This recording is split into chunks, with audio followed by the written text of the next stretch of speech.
여기서 잠깐 재개발이나 재건축 정비 사업에 투자를 하실 때는 취득세를 2번 낸다는 사실 잊지 마세요.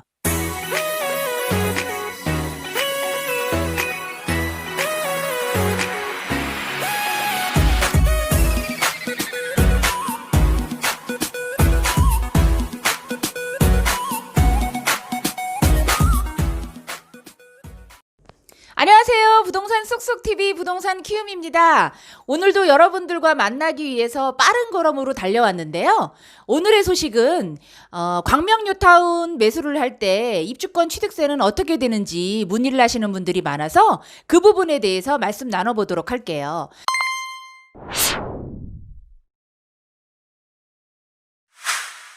입주권이 뭘까요?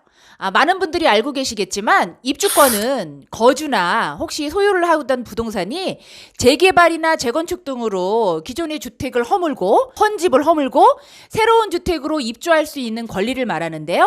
보통 조합원 입주권이 여기에 해당되는 거죠. 그러면 입주권과 쌍둥이처럼 따라다니는 권리가 하나 더 있죠? 그게 바로 분양권이에요.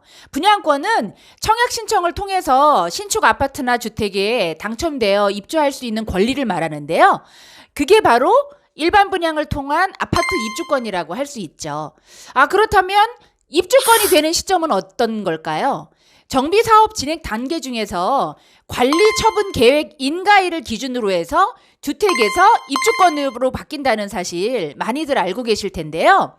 관리처분 계획 인가일을 기준으로 그 전에 주택은 주택 수위에 따라 또 조정, 비조정 대상 지역에 따라서 1에서 3% 일반 세율이나 그 다음에 8%, 12% 중과세율이 적용된다는 사실 저번에 제가 취득세 영상을 남겨드렸으니까 한번 가서 보시고요. 주택이 관리처분 인가 계획일을 기준으로 입주권이 바뀌었을 때 그런데 여기서 중요한 게 한 가지가 있어요. 입주권인 관리처분 계획일이 지나도 주택이 멸실되지 않았다면 그건 주택으로 보는 거거든요. 그거를 모르시는 분들이 더러 계셔서 그 부분에 대해서 말씀을 드리고요. 입주권이 돼서 철거 멸실이 된 경우에는 조정 대상, 비조정 대상이랑은 상관없이 토지분 취득세 4.6%가 적용된다는 사실 꼭 잊지 마세요. 재개발, 재건축 중에서 특히 재개발에서는 투자를 하시는 분들 입장에서 취득세 중과세가 안 되는 좋은 방법이 한 가지 있는데요. 재개발 지역에 토지 취득세율이 적용되는 건 상가, 또 그리고 도로부지, 그리고 또 여러분들이 많이 알고 계시는 뚜껑이라고 하는 무허가 건축물이 입주권이지만 주택세율에 포함이 안 되고 토지 취득세율에 해당된다는 거. 그래서 재개발에 관심을 많이 갖고 계시는데요.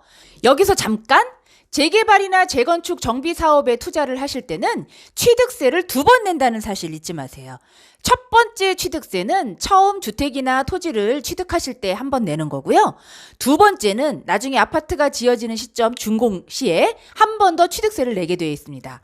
그렇다면 취득세의 기준은 어떻게 될까요? 첫 번째 취득세를 내는 기준은 조합원 권리가액이라고 해서 감정평가를 받은 금액에 플러스 프리미엄, 그게 바로 매매 금액인데요. 그 매매 금액을 기준으로 해서 내는 거고요. 두 번째 취득세 납부 기준은 추가 분담금이 발생했을 때 청산금이라고 하죠. 거기에 곱하기 원시 취득세율을 해서 준공시에 취득세를 납부하게 되어 있습니다. 그렇다면 원시 취득세율은 어떻게 될까요?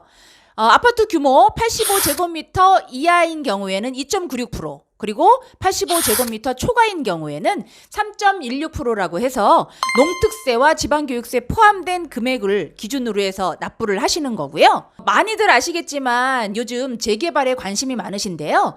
재개발은 특히 더 입주권을 매입하실 때 장점이 바로 취득세 중과가 되지 않는다는 사실입니다. 그 이유는 멸실된 입주권을 사실 때는 주택 중과 취득세가 아닌 토지 취득세율을 내시는 거고요. 나중에 아파트가 지어진 다음에는 그 중과 취득세가 적용되지 않고 원시 취득세율로 해서 취득세를 내기 때문에 입주권을 매입하실 때 장점이 있다는 거죠. 여기서 중요한 팁을 하나 드리자면 입주권과는 달리 분양권 취득세는 분양권 취득일을 기준으로 한다는 사실이에요. 많은 분들이 이 부분을 생각하지 않으시고 하셨다가 문제가 되는 경우가 많은데요.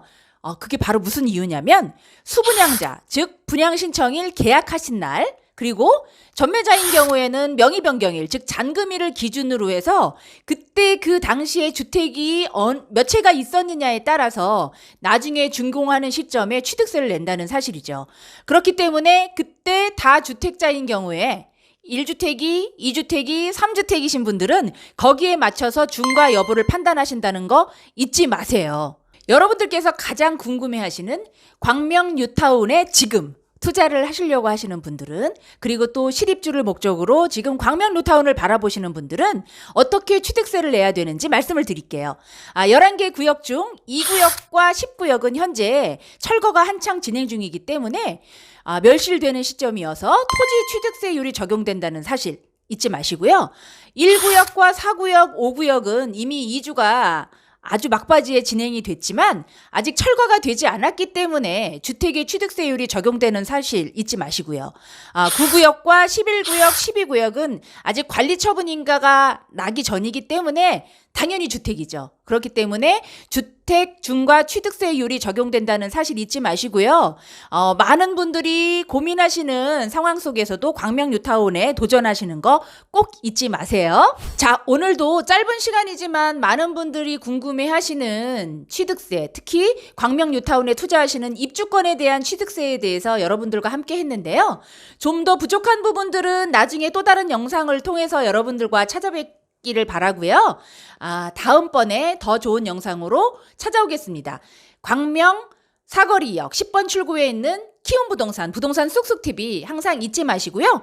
구독과 좋아요도 응원해주세요.